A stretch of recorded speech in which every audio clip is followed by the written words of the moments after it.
আমরা এক্সাম 5-এর সলিউশনটা একটু দেখি যে আমাদের ফার্স্ট যে কোশ্চেনটা ছিল সেটা হচ্ছে 2n+1p পারমুটেশন n-1 অনুপাত 2n-1pn ইজ ইকুয়াল টু 3/5 হলে n এর মান কত। এইটা আমরা দুইটা ওয়েতে করতে পারি। একটা হচ্ছে ডিটেলস আমি সূত্র অনুযায়ী ভেঙে করবো, আর একটা হচ্ছে ডিরেক্ট অপশন টেস্ট করব। যদি এমসিকিউ পরীক্ষা হয় তাহলে আমার হিসেবে অপশন টেস্ট করাটাই বেটার। ধরো আমরা এ নাম্বার অপশনটা ধরে নিলাম আনসার। এ যদি আনসার হয় তাহলে 2 এর জন্য এর জন্য এই বাম পক্ষের মান ডান পক্ষের সমান হইতে হবে। তাহলে এ যদি 2 হয় তাহলে 2 2 4 আর 1 5, এই হলো 5p1 ইজ ইকুয়াল টু 2 2 4 থেকে একবার দিলে হচ্ছে 3p2। এইটার ভ্যালু কত হইতে হবে? 3:5 হইতে হবে। তো 5p1 এটার মানে কত? এটার মানে হচ্ছে 5p1 5, 3p2 মানে 3 × 2 মানে 6। দেখো দুই পাশের অনুপাত হচ্ছে 5p6। তাহলে এইটাকে আমরা আনসার বলতে পারি না। তার মানে এই অপশন এ আনসার না, তাই না? এই অপশনটা আনসার না। বি অপশন, বি 3 এর ভ্যালু যদি 3 হয় তাহলে 3 2 6 আর 1 7, 7p 3 এর মানে 7p2 ইজ অনুপাত আমরা বলতে পারি 3 2 6 থেকে একবার দিলে 5, 5p3 তাহলে 7p2 মানে হচ্ছে 7 × 6, আর 5p3 মানে 5 × 4 × 3। তাহলে তুমি দেখো 3 2 কাটা, 2 4 কাটা, 2 দিয়ে কাটবে, তার মানে হচ্ছে 7/10। তার মানে আমরা বলতে পারি বি অপশন আনসার নয়, সি অপশনে যাই। 4 2 8 আর 1 9, 9p3 ইজ অনুপাত 4 2 8 একবার দিলে 7, 7p তোমার কত বলা যায় 4। তাহলে 9p3 মানে 9 8 7, আর 7p4 মানে 7 6 5 4, 7 6 5 4। তাহলে 7 7 কেটে দাও, হচ্ছে তোমার 8 আর 9 হচ্ছে 72, 6 আর 30, তাহলে উপরে 3 নিচে 5, তার মানে 3:5। কেন? এই যে 4 6 24, 24 72-এর মধ্যে 3 বার যায়, তার মানে 3:5। দ্যাট মিনস আনসারটা হচ্ছে সি। আনসারটা হচ্ছে সি। এখন দেখো ডি নাম্বার অপশন তুমি টেস্ট করতাও তাহলে হচ্ছে 5 2 10 আর 1 11, 11p কত বলা যাইতো 4 ইজ ইকুয়াল টু 5 2 10 থেকে একবার দিলে 9, 9p5। এইটা দেখো কত হয় 11 10 9 8, আর নিচে হচ্ছে 9 8 7 6। তাহলে দেখবা এটার যে ভ্যালুটা আসবে সেইটা তোমার কি হবে না, যে 3/5 সমান হবে না। আশা করি তোমরা বুঝতে পারছো। তো যদি এমসিকিউ পরীক্ষা হয় এই টাইপের প্রশ্নে অলওয়েজ যে কাজটা করবা, তোমরা অপশন টেস্ট করে ফেলবা, এতে কোশ্চেনটা অনেকটাই সহজ হয়ে যাবে। হ্যাঁ, তো যাই হোক, চলো আমরা 2 নাম্বার কোশ্চেনে যাই। সেকেন্ড কোশ্চেনটা কী ছিল? যে 2 বলছে 2 3 4 5 এই অঙ্কগুলো দ্বারা 4 অঙ্কের যতগুলো সংখ্যা গঠন করা যাবে তাদের সমষ্টি কত। আচ্ছা, এখানে কিন্তু একটা কোশ্চেন কথা বলে নাই, সেটা হচ্ছে তুমি পুনরাবৃত্তি করবা কি পুনরাবৃত্তি করবা না। তো পুনরাবৃত্তি যদি কিছু বলা না থাকে তাহলে আমি যত রকমের সংখ্যা গঠন করতে পারবো। এখন অপশনে কিন্তু নান একটা অপশন ছিল, যদি নান অপশনটা না থাকতো তাহলে আমাদের কোনো না কোনো একটা সমষ্টি অবশ্যই বের করা লাগতো, সেটা পুনরাবৃত্তি হোক বা পুনরাবৃত্তি ছাড়া হোক। এখন যেহেতু বলছে পুনরাবৃত্তির কথাটা বলা নাই, মানে কিছুই বলা নাই, তার মানে আমরা যত রকম সংখ্যা গঠন করা যায় বলছে। 4 অঙ্কের যত সংখ্যা, 4 অঙ্কের যত সংখ্যা গঠন পুনরাবৃত্তি করা যাইতেই পারে। তাহলে দেখো পুনরাবৃত্তি করা গেলে সংখ্যা কয়টা হবে? তো তুমি 4 ডিজিটের সংখ্যা বানাবা। কোনো একটা ঘর যদি ফিক্সড করেও রাখো তাহলে বাকি 3 ঘরে 4 ডিজিট, প্রতি ঘরে তো তুমি 4 উপায়ে পূরণ করতে পারো, তাই না? তার মানে প্রতি ঘরে প্রতি ডিজিট কয়বার করে আসবে? 4³ বার আসবে। তাহলে আমরা এখান থেকে বলতেই পারি যে সমষ্টি হবে 4³। দ্যাট মিনস প্রতি ঘরে প্রতি ডিজিট কতবার? ডিজিটগুলোর যোগফল। তাহলে 2 3 5, 5 4 9, 5 14 ইন্টু 14 ইন্টু হচ্ছে 2 3 4 5, 4 অঙ্কের 4 অঙ্কের, তো এই জন্য 4টা 1। এইটা দিয়ে যে ভ্যালুটা আসবে সেটাই হবে আনসার। আশা করি তোমরা নিজেরাই বের করে নিতে পারবা। 3 নাম্বার কোশ্চেনটা একটু খেয়াল করো। বলছে আমাকে লাল রঙের রেড বল আছে, ব্ল্যাক বল আছে, তারপর হচ্ছে তোমার হোয়াইট বল আছে, আর হচ্ছে গ্রিন বল আছে। এই 4 রঙের বল আছে। এইখান থেকে তোমাকে বাছাই করতে হবে কয়টা? বাছাই করতে হবে 5টা। তাহলে এখন কথা হলো এইগুলোর কয়টা করে বল আছে? অসীম সংখ্যক বল আছে। এখন তুমি যদি চয়েস করতে চাও তাহলে কতভাবে চয়েস করা যেতে পারে। আচ্ছা, আমি এক কাজ করলাম, রেড বলই 5টা নিলাম, তাইলে হইতে পারে না? হইতে পারে। এখন কত হচ্ছে রেড বল 5 অনেকগুলো আছে, কিন্তু 5টা বাছাই করার উপায় কত? 1, কারণ তুমি রেডই নিবা। এখন কথা হচ্ছে তুমি রেড 5টা কেন নিবা? তুমি ব্ল্যাক 5টা নিতে পারো, হোয়াইট 5টা নিতে পারো, গ্রিন 5টা নিতে পারো। তার মানে এই 5টা তুমি এই জায়গায় লিখতে পারতো, এই জায়গায় লিখতে পারতো, এই জায়গায় লিখতে, তখন বাকিগুলো জায়গায় 0। তার মানে একটা 5 হবে আর 3টা 0 হবে। এইগুলো তুমি এই 4টা কালারের নিচে লিখবা। তাহলে কতভাবে লিখতে পারবা? সেটা হচ্ছে 5 ফ্যাক্টোরিয়াল বাই 4 ফ্যাক্টোরিয়াল। কেন ভাই? কারণ 4 ফ্যাক্টোরিয়াল, চারটা জিনিস তো 1 2 3 4, এর মধ্যে 3টা আবার সেম, এই জন্য 4 ফ্যাক্টোরিয়াল বাই 3 ফ্যাক্টোরিয়াল, মানে এটার ভ্যালু হচ্ছে 4। তার মানে তুমি দেখো রেড পাঁচটা নিতে পারো, এটা একটা উপায়, ব্ল্যাক পাঁচটা নিতে পারো, এটা একটা উপায়, হোয়াইট পাঁচটা নিতে পারো, এটা একটা উপায়, গ্রিন পাঁচটা নিতে পারো, এটা একটা উপায়। মানে একই রঙের 5 বল নিবা, এটা কয়ভাবে নিতে পারবা? 4 ভাবে নিতে পারবা। এইটা তুমি এইভাবে না সিলেক্ট করে ডিরেক্ট বলতে পারতা 4C1, এটাও করতে পারতা। 4C1টা কেন? কারণ তুমি তো একটা রং সিলেক্ট করবা, যে রঙের 5টা বল নিবা, যে রঙের 5টা বল নিবা, অ্যান্ড তোমার অপশন কয়টা? 4টা, সেই বাছাইটা কত উপায় করা সম্ভব? 4C1, এই কারণে 4। আচ্ছা, এমন ঘটনা করতে পারেন আমি রেড একটা নিব, ব্ল্যাক একটা নিব, আর বাকি দুইটা নিবই না। এখন বলো তো, তুমি রেড 4টে নিবে, ব্ল্যাক একটা নিবে, এটা না ঘটে রেড 4টা, হোয়াইট একটা, রেড 4টা, গ্রিন একটা, কিংবা এইভাবেও তো করতে পারতা। সেই ক্ষেত্রে তোমার বাছাইটা কেমন হইতো? তোমার সেই ক্ষেত্রে বাছাইটা হইতো, তার মানে 4 আর 1 এই দুইটা সংখ্যাকে এই 4 জায়গায় লিখতে হবে। কতভাবে লিখতে পারবা? তুমি লিখতে পারবা 4 ফ্যাক্টোরিয়াল, 4 জিনিসের জন্য 4 ফ্যাক্টোরিয়াল, দুইটা একই রকম জিনিস লিখবা, তার মানে 2 ফ্যাক্টোরিয়াল দিয়ে ভাগ, এইটার ভ্যালু আসবে কত বলো তো? 12। এখন তুমি কোনো একটা রঙের বল নিবা হচ্ছে 4টা অপশন আছে, এটা না লিখে তুমি লিখতে পারতো 4C1। 4C1 কেন ভাই? কারণ 4C1 মানে হচ্ছে তুমি একটা রঙকে চুজ করতেছো, যে রঙের 4টা নিবা, তাহলে সেই রঙটা চয়েস করার উপায় কি? 4C1, 4 রঙের অপশন আছে, আর ওই রঙের 4টা নেওয়ার পর বাকি 3টা তুমি অন্য রঙের নিবা, তাহলে বাকি 3টা অন্য রঙের উপায় হচ্ছে বাকি 3টা অন্য রঙের, মানে এখন কোনো একটা 4টা নিলা, তাহলে বাকি কোন রঙের 3টা নেবা, এটার জন্য আবার 3 অপশন, তাহলে সেই কাজটা কোনো এক রঙের 3টা বলতে নিবা, সেটা কয়ভাবে করতে পারো? 3C1 উপায়। কেন? কারণ তুমি ব্ল্যাকও নিতে পারো, হোয়াইটও নিতে পারো, গ্রিনও নিতে পারো, এর মধ্যে থেকে একটা চুজ করছো, তাহলে এটা একটা অপশন। আবার আমি হোয়াইটও চুজ করতে পারতাম, আমি আবার গ্রিনও চুজ করতাম, এই কারণে 12। তুমি যেভাবেই করো। তো এখন দেখো তুমি এইটা করতে পারো না 3 2, দেখো 4 1 না করে তুমি 3 2 0 0 করতে পারো, তাই না? সেই ক্ষেত্রেও তোমার 4 ফ্যাক্টোরিয়াল বাই 2 ফ্যাক্টোরিয়াল আসবে। আশা করি তোমরা বুঝতে পারছো। তাইলে হবে এটাও হচ্ছে 12। এরপরে দেখো তুমি কি করতে পারো, তুমি 2 2 1 এটাও করতে পারো, তাহলে সেই ক্ষেত্রে তোমার কত হবে বলো তো? এটা হবে 0। 4 factorial by 2 factorial, that means আবার 12। আবার আমরা এইটাও কিন্তু করতে পারি, দেখো তো আমরা এরকম করতে পারি না যে 1 1 3 1 1 3, একটা 2 নিলে তুমি কিন্তু হয় 3 নিতে হবে, সেটা তো আগের বারেই নিছো, 2 2 1 অথবা 1 1 3, এই ঘটনাটাও ঘটাইতে পারি। সেই ক্ষেত্রে আমাদের হবে 4 ফ্যাক্টোরিয়াল বাই 2 ফ্যাক্টোরিয়াল। সেই ক্ষেত্রে আমাদের ভ্যালুটা কত হবে দেখো তো? সেটা হবে আমাদের আবার 12 আসবে, তাহলে এই হলো 4 12 48, 4 52, আরেকটা হবে। সেইটা কোন ঘটনা? ধরো আমরা 5 0 0 0 4 1 0 0 0 3 2 0 0 0 2 2 1 0 0, তার মানে আমি 3টা 1 নিব, একটা 2 নিব, এই ঘটনাটাও ঘটাইতে পারি। সেই ক্ষেত্রে হবে আমার 4 factorial by 3 factorial, that means আমাদের রেজাল্ট হবে তখন আরও 4। এই সবগুলো যোগ করে দাও, এই হবে তোমাদের 56। এখন ঘটনা হচ্ছে এই 5 0 0, এটা কিন্তু এই 5টা কিন্তু বিভিন্ন জায়গায় থাকতে পারে, এই কারণে পারমুটেশন করছি। এই 4 1, এই দুইটা 4 1 না হয় এই দুইটা 4 1 হইতে পারতো, এই দুইটা 4 1 হইতে পারো, এইটার এটা, তার মানে এই 4টা নাম্বারের বিন্যাস করতে হবে, 4টা নাম্বারের বিন্যাস। তো 4টা নাম্বারের বিন্যাস বা 4টা জিনিসের বিন্যাস 4 ফ্যাক্টোরিয়াল বাই 2 ফ্যাক্টোরিয়াল, এইভাবে আমরা পাবো হচ্ছে 56। আশা করি তোমরা বুঝেছো। তো এরপরের কোশ্চেন 4 নাম্বার কোশ্চেন, সেটাতে কি বলছে দেখো, বলছে A1 A2 A3 A10 এরকম 10 জন ছাত্রের নাম আছে, এদের র্যাঙ্ক করবা। হ্যাঁ, A1 A2 A3 A4 এইভাবে A10 পর্যন্ত ধরো, এদেরকে লিস্ট করবা এইভাবে A1 A1 A2 A3 যেইভাবে লিস্ট করো। তোমাকে বলছে এদেরকে যদি তুমি সারিতে কতভাবে লিখতে পারবা, যেমন তুমি A1 A2 A3 এইভাবে লিখতে পারো, কিংবা A2 A1 A3 এইভাবে লিখতে পারো, কিন্তু একটা কন্ডিশন হচ্ছে A1 A2 এর আগে আসবে, তার মানে এখানে A10 থাকতে পারে, ঠিক আছে? কিংবা এইখানে তোমার হচ্ছে এইখানে A10 থাকতে পারে, কিন্তু A2 A10 A1 এরকম কোনো বিন্যাস করা যাবে না। তার মানে ক্রম ঠিক রাখতে হবে।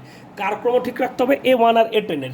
তার মানে এখানে ক্রম পরিবর্তন করা যাবে না, কার? A1 আর A10 এর। তো আমরা এই ক্রম পরিবর্তন না করার অঙ্ক করছিলাম, যাদের ক্রম পরিবর্তন করা যাবে না তাদেরকে এক জাতীয় ধরতে হবে। তাহলে আমরা ধরে নিলাম A1 আর A10 এক জাতীয়, তাহলে মোট জিনিস 10টা, তাদের মধ্যে 2টা এক জাতীয়, তার মানে 10 ফ্যাক্টোরিয়াল বাই 2 ফ্যাক্টোরিয়াল, তার মানে হচ্ছে 10 ফ্যাক্টোরিয়াল ডিভাইডেড বাই 2, এটাই হচ্ছে আনসার। তার মানে এর আগে আসবে, সর্বদা এর আগে থাকবে, এর মানে হচ্ছে তাদের ক্রম পরিবর্তন করা যাবে না। এখন বলছে কতভাবে 4 জন ভালো বালক এবং 4 জন বালিকাকে এক সারিতে সাজানো যাবে, যেমন বালক এবং বালিকা পর্যায়ক্রমে থাকে। তার মানে বিষয়টা এরকম, ধরো প্রথমে বালক আসলে পরে থাকবে একটা বালিকা, পরে থাকবে বালক, পরে থাকবে তার আরেকটা বালিকা, তারপরে থাকবে আবার বালক, তারপরে বালিকা, বালক, বালিকা, এইভাবে থাকতে হবে।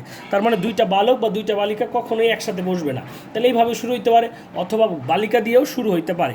তো যেটাই করো তুমি যেটা করতে পারবা যে তুমি 4 জন বালককে তুমি আগে বসায় নাও, B1, B2, B3, B4। তাহলে তোমার বালিকাদেরকে কই বসাইতে হবে? 1, 2, 3, 4, 5।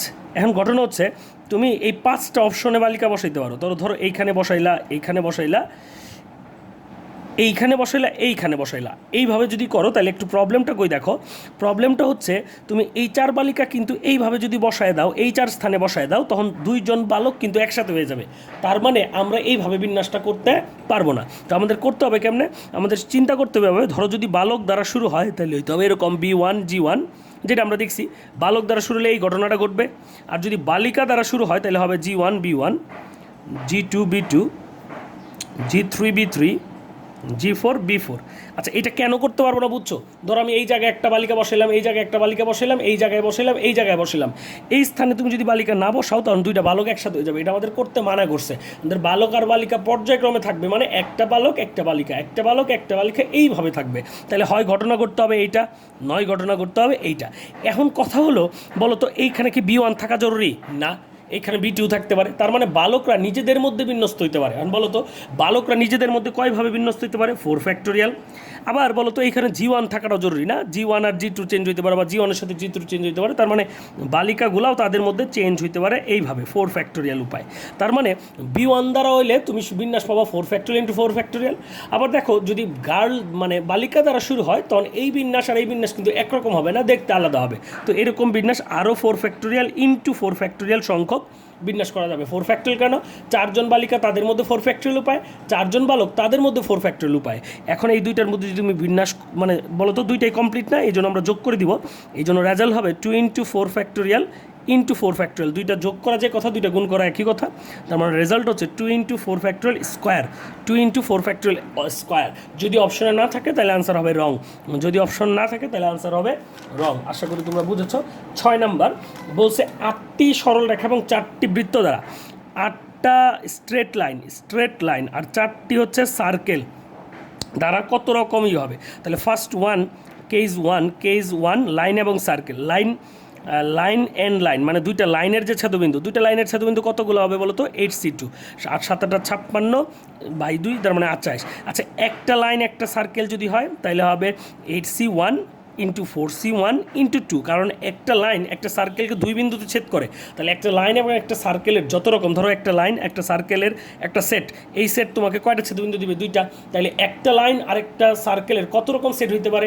8C1 into 4C1 into 2। তাহলে এটা হচ্ছে 8, এটা হচ্ছে 4, 32 দুগুণা হচ্ছে 64। এরপরে আসো দুইটাই সার্কেল অ্যান্ড সার্কেল, সেই ক্ষেত্রে হবে তোমার 4C2 ইন্টু 2। কেন? কারণ দুইটা সার্কেল তারা তাদের নিজেদের মধ্যে দুই বিন্দুতে ছেদ করে। তাহলে 4C2 মানে 6 আর দুগুণ হচ্ছে 12, তাহলে হচ্ছে 4 2 6 আর 4 14 4 হাতের হলো 1, 6 আর 1 7 আর 2 9 আর 1 10, 104। তোমার রেজাল্ট হবে 104। এটা অপশনে আসে মনে হয়। এরপরে আসি আমরা 7 নাম্বার কোশ্চেন। তো 7 নাম্বার কোশ্চেনটাতে কী বলছে দেখো, বলছে n সংখ্যক বইয়ের প্রত্যেকটার p সংখ্যক কপি আছে, কতভাবে একটা কপি বাছাই করে যাবে। আচ্ছা, আমরা তোমাদের এরকম কোশ্চেন করছিলাম বলো তো? বলছিলাম না যে 3টা A আছে, ধরো 2টা B আছে, একটা C আছে, বললাম এদের থেকে যে কোনো সংখ্যক বা কমপক্ষে একটা বর্ণ নিয়ে কতভাবে বাছাই করা যায় বলো তো? A বাছাই করার অপশন কয়টা? 4টা। B বাছাইয়ের অপশন কয়টা? 3টা। C বাছাইয়ের অপশন কয়টা বলো তো? 2টা। তাহলে এইটা হচ্ছে, তাহলে কমপক্ষে একটি বাছাইয়ের উপায় কত? কমপক্ষে একটি বাছাইয়ের উপায়, এরকম অঙ্ক করছিলাম মনে হয়, তাই না?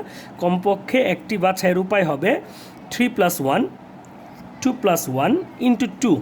এখন এর সাথে একটা কী করতে হবে? -1। কেন -1টা করতে হয়? কারণ আমি সবারই না নেওয়ার বাছাইটা কনসিডার করছি, আর কোনোটাই যদি না নেই তখন তো আমাদের কমপক্ষে একটা বাছাই হচ্ছে না, এই কারণে -1। এখন ঘটনা হচ্ছে, ধরো এরকম না করে আমরা বললাম 3টা A 3টা B 3টা C তাহলে এখন বলো তো এইখানে বাছাইয়ের অপশন 3টা 4টা, এখানে বাছাইয়ের অপশন 4টা, এখানে বাছাইয়ের অপশন 4টা, তখন আমরা কি বলবো বলো তো 4³ - 1, কারণ প্রত্যেকটার বাছাইয়ের উপায় 4টা আর প্রত্যেকটার মধ্যেই যদি না নেওয়ার বাছাইটা কনসিডার করা হয়েছে, এই কারণে আমরা -1 দিয়ে দিছি। এইটা হচ্ছে তোমাদের এক্সাম্পল হিসেবে বললাম।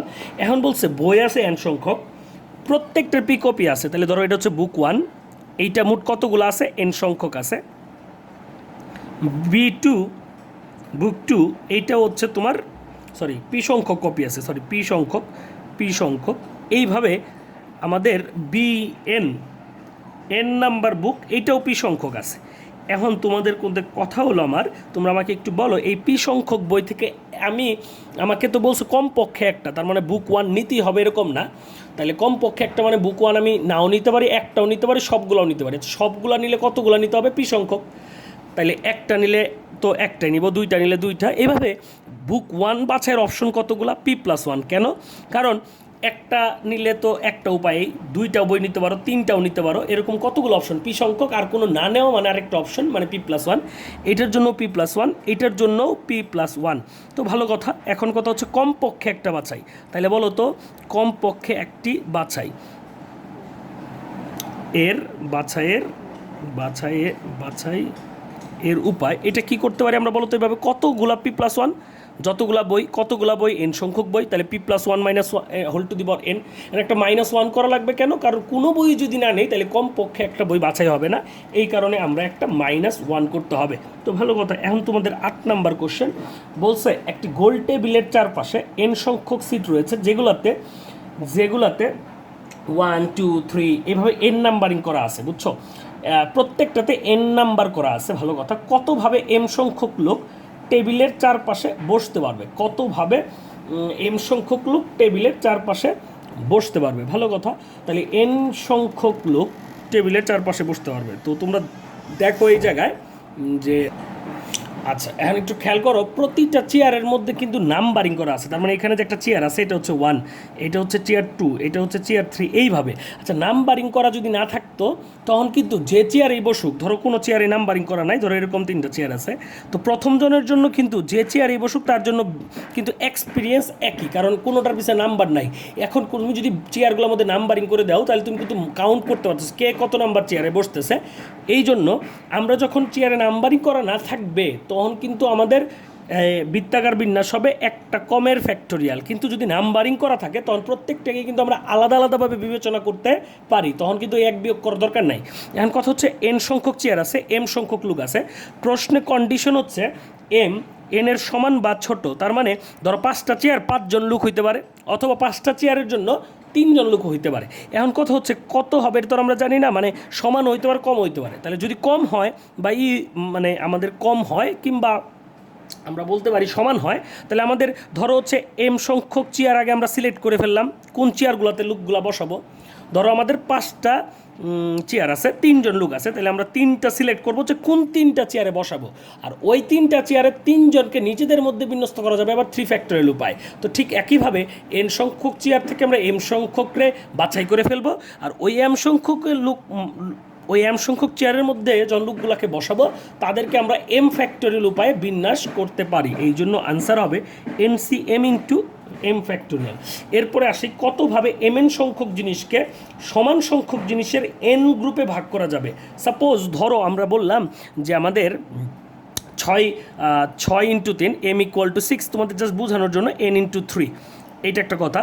তো n = 3 মানে মোট, তাহলে mn মানে কত? mn মানে হচ্ছে 18, তাহলে 18টা জিনিসকে সমান 3টা জিনিসের ভাগ করবা, তার মানে 18 3টা গ্রুপ হবে, তাহলে সমান সংখ্যক জিনিসের কতগুলো সমান সংখ্যক জিনিসের n সংখ্যক গ্রুপে, n গ্রুপে, তাহলে n কত? 3, এই জন্য 3টা গ্রুপে ভাগ করছি। কথা বুঝতে পারছো? 3টা কেন বলছি? কারণ n সংখ্যক গ্রুপে বলছে, তাই না? তাহলে n সংখ্যক গ্রুপে মানে হচ্ছে 3টা গ্রুপ, তার মানে 3টা গ্রুপের সমান হইতে হবে, তাহলে 6 6 6। তাহলে এখন বলো তো ডিভিশন করার উপায় কি? 18 ফ্যাক্টোরিয়াল 6 ফ্যাক্টোরিয়াল 3 × 3 ফ্যাক্টোরিয়াল। তো এখন দেখো তাহলে আমরা বলতেই পারি উপরে হচ্ছে mn এর ফ্যাক্টোরিয়াল, নিচে হচ্ছে দেখো m এর ভ্যালু 6 6, তাহলে m টু দি পাওয়ার দেখো তো কত হয়েছে n ইন্টু হচ্ছে n ফ্যাক্টোরিয়াল। আশা করি তোমরা বুঝেছো। হ্যাঁ, আশা করি তোমরা বুঝেছো। এটাই হচ্ছে আনসার। এখন এটা যে আনসার প্রথমে পাওয়া যায়, কিভাবে পাওয়া যায় দেখো, আমি যে প্রশ্নটা করছিলাম এই হচ্ছে 4টা অপশন ছিল। দেখো সমান সংখ্যক জিনিসের n গ্রুপে, আচ্ছা বলো তো সমান সংখ্যক জিনিসের যত গ্রুপ থাকবে তত দিয়ে তত ফ্যাক্টরিয়াল দিয়ে ভাগ দেওয়া লাগবে না, অ্যান্ড তত ফ্যাক্টরিয়াল দিয়ে ভাগ আছে কার, এ আর সি এর।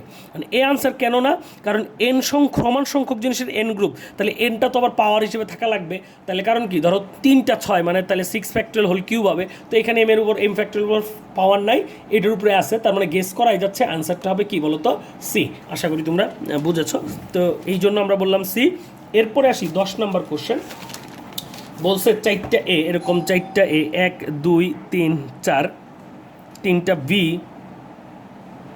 2টা সি, তারপরে বলছে ডি ই এফ। অক্ষরগুলোকে সারিতে কতভাবে সাজানো যাবে যেন দুটি সি আলাদা থাকে, দুটি সি আলাদা থাকে। তাহলে আমরা এক কাজ করি, এই সবগুলোর বিন্যাস কত দেখো তো, এক এনে 4টা 3টা 7টা 2টা 9টা 3 12টা, তাহলে 12 ফ্যাক্টোরিয়াল ডিভাইড বাই 4টার জন্য 4 ফ্যাক্টোরিয়াল, 3 ফ্যাক্টোরিয়াল আর 2 ফ্যাক্টোরিয়াল। আশা করি তোমরা বুঝেছো। মাইনাস 2টা সিকে একত্রে রেখে বিন্যাস, তাহলে 2টা সিকে ক্লোজ করে ফেলো একটা।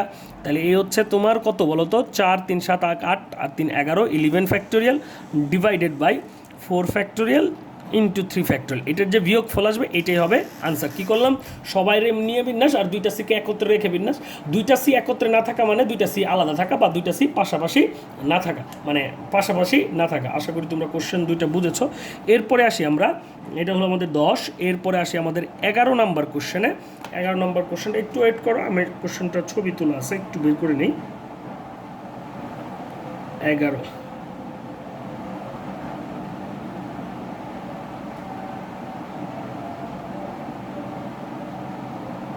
ওকে। একটি ফুটবল টুর্নামেন্টে 153টি খেলা অনুষ্ঠিত হয়, প্রত্যেক টিমের সাথে একবার করে খেলে। টুর্নামেন্টে কতটি টিম অংশগ্রহণ করছে? সবাই সবার সাথে যদি একবার করে খেলে তাহলে খেলার সংখ্যা হবে টিম থেকে 2টা করে টিম সিলেকশন করা লাগবে। তাহলে একবার নিব 7C2, অ্যান্ড 7C2 ভ্যালুটা চলো আমরা চেক করে ফেলি। 17 × 16 ডিভাইডেড বাই 2, ক্যান্সেল করলে পাচ্ছি 8, 7 8 56 6, হাতে রইল 1, তাইলে 7 8 56 6, হাতে রইল 1, 8 একে 8 আর হচ্ছে 5, 156। এখন দেখো যদি 17টা টিম থাকে তাইলে 8 8 আর 5 13, আচ্ছা 136। এখন ঘটনা হচ্ছে যদি 17টা টিম থাকে তাহলে খেলা হবে 136টা, কিন্তু আমাদের খেলার সংখ্যা বলছে কত, 153টা, তাহলে হবে না। তাহলে আমরা ধরি 18C2। তো 18C2 হইলে 18 ইন্টু হচ্ছে কত বলো তো, 17 ডিভাইডেড বাই 2, ক্যান্সেল করে দাও 9, 7 9 63 3, হাতের রইল হচ্ছে 6, 9 একে 9 আর 6 হচ্ছে 15, তার মানে 153টা। তাহলে দেখো 18টা টিমে সবাই সবার সাথে খেলা হলে খেলা হয় 153টা, এই জন্য আনসার হবে 18। মানে আমরা অঙ্কটা ডিরেক্ট করলে একটু ক্যালকুলেশন করা লাগতো, আমরা অপশন টেস্ট করে ফেলছি। হ্যাঁ, আমরা অপশন টেস্ট করে ফেলছি। অপশনের এ ছিল 17, বি ছিল 18। আর তুমি যদি করে থাকো তাহলে এইভাবে ধরে নেও এন সংখ্যক টিম ছিল, তাহলে NC2-র ভ্যালু হচ্ছে 153। এটা থেকে মিডল টার্ম করতে একটু টাইম লাগবে বেশি, এই জন্য আমরা অপশন টেস্ট করে ফেলছি। আশা করি তোমরা বুঝেছো। এরপরে দেখো 12 নম্বর কোশ্চেন। তো 12 নম্বর কোশ্চেনটা আমাদেরকে কি বলছে, 3টা MCQ আছে, প্রতিটাতে 4টা অপশন আছে। একজন শিক্ষার্থী 3টার আনসার করবে, কতভাবে সে সবগুলার সঠিক আনসার দিতে ব্যর্থ হবে। ধরো আমরা বললাম যে সে আনসারগুলো পাশাপাশি লিখবে। ধরো 1-এর এ, 2-এর এ, 2-এর এ, 3-এর এ। ধরো 1 নাম্বার প্রশ্নের উত্তর আমি এরকম লিখতে পারি না, এই যে প্রথম এ মানে হচ্ছে প্রথম প্রশ্নের উত্তর এ, দ্বিতীয় প্রশ্নের উত্তর এ, তৃতীয় প্রশ্নের উত্তর এ। এইভাবে দেখো তো এ এ এ বি লিখতে পারি। মানে আমি যদি আনসার করি কত রকম আনসার করা যাইতে পারে, এ A C, A A D, তারপর হইতে পারে কি বলো তো, A B A, A B B, A B C, A B D. তাহলে এইভাবে দেখো তো কতগুলো আনসার হইতে পারে। দেখো আমার প্রথম 2 ঘর ফিক্স ছিল, শেষ ঘর 4 ভাবে চেঞ্জ হয়েছে। দ্বিতীয় ঘরের একটা পরিবর্তনের জন্য তৃতীয় ঘর আবার 4 ভাবে পরিবর্তন হয়েছে। তাহলে বলো তো এই প্রথম দ্বিতীয় ঘরের একটা পরিবর্তনের জন্য তৃতীয় ঘরের পরিবর্তন কত, 4। এখন বলো তো দ্বিতীয় আনসারটা তুমি এও দিতে পারো, বিও দিতে পারো, সিও দিতে পারো, ডিও দিতে পারো। তার মানে প্রথম ঘরে এ থাকবে, এই শর্তে দ্বিতীয় ঘরের পরিবর্তন হবে 4 রকম। আর এই 4টা পরিবর্তনের প্রতিটা পরিবর্তনের জন্য লাস্ট ঘর আবার 4 রকম হতে পারে। তার মানে প্রথম ঘরে এ থাকবে, এরকম তুমি আনসার করতে পারো 16টা। আচ্ছা প্রথম ঘরে এ থাকা লাগবে এরকম, নাকি বিও থাকতে পারে? বলো তো বি থাকবে, এরকম আনসারও কয়টা হবে, 16টা। তার মানে বলো তো এবার প্রথম ঘর কয় রকম চেঞ্জ হইতে পারে, আরও 4 রকম। বা প্রথম ঘরে সি থাকলো, এই শর্তে পরের 2 ঘর 16 ভাবে চেঞ্জ হইতে পারে। প্রথম ঘরে ডি থাকলো, এই শর্তে দ্বিতীয় আনসারটা 16 রকম হইতে পারে। এখন কথা হচ্ছে তাহলে বলো তো মোট উত্তর করা যাবে এরকম কত উপায় মোট উত্তর করা যাবে? আমরা বলতেই পারি এই দেখো 16, 16 32, 16 48, 16 64, মানে 64 উপায়। মানে এইভাবে তুমি 3টা এমসিকিউর উত্তর যদি লিখো, 3টা এমসিকিউর যদি উত্তর লিখো পাশাপাশি, তাহলে এরকম 64 বারে তুমি লিখতে পারবো, মানে 64 রকম রেজাল্ট লিখতে পারবা। এখন বলো এইখানগুলোর মধ্যে এরকম হইলো যে আমি বলে দিলাম যে 3-এর এ আনসার, সরি 1-এর এ আনসার, 2-এর বি আনসার, 3-এরও বি আনসার, তাহলে সঠিক আনসার কোনটা বলো তো? এইটা। মানে এই লেখাটাতে 3টা উত্তরই সঠিক, আর কোনোটাতেই কিন্তু 3টা উত্তর সঠিক নয়, হয় একটা সঠিক, নয় 2টা সঠিক, নয় কোনোটাই সঠিক না। এখন আমার কথা হচ্ছে, আমি বলছি 3টাই সবগুলার সঠিক উত্তর দিতে ব্যর্থ হবে। বলতো সবগুলার সঠিক উত্তর দেওয়া যাবে? এই 64টার মধ্যে কয়টার মধ্যে সঠিক উত্তর আছে? একটার মধ্যে সঠিক উত্তর, একটা অপশন আছে, যেই অপশনে বা একটা ঘটনা আছে যেই ঘটনার মধ্যে সবগুলো উত্তরই সঠিক উত্তর।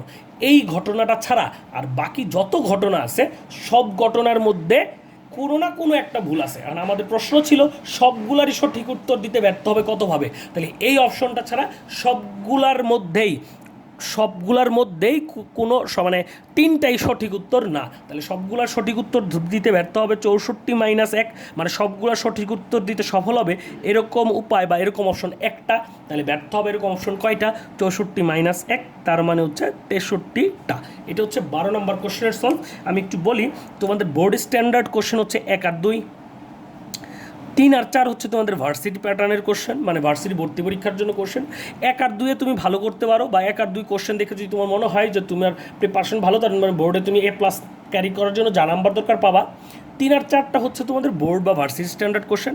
5 and 6 যে কোশ্চেনটা নিচ্ছে এটা হচ্ছে প্রবলেম সলভিং অ্যাবিলিটি তৈরি করার জন্য, মানে এই প্রশ্নগুলো তুমি ভাবতে পারলে তোমার প্রবলেম সলভিং অ্যাবিলিটি তৈরি হবে। এইগুলো তোমাদের হয়তো বা বোর্ড বা অ্যাডমিশনে আসবে না, কিন্তু এইটা তোমাদের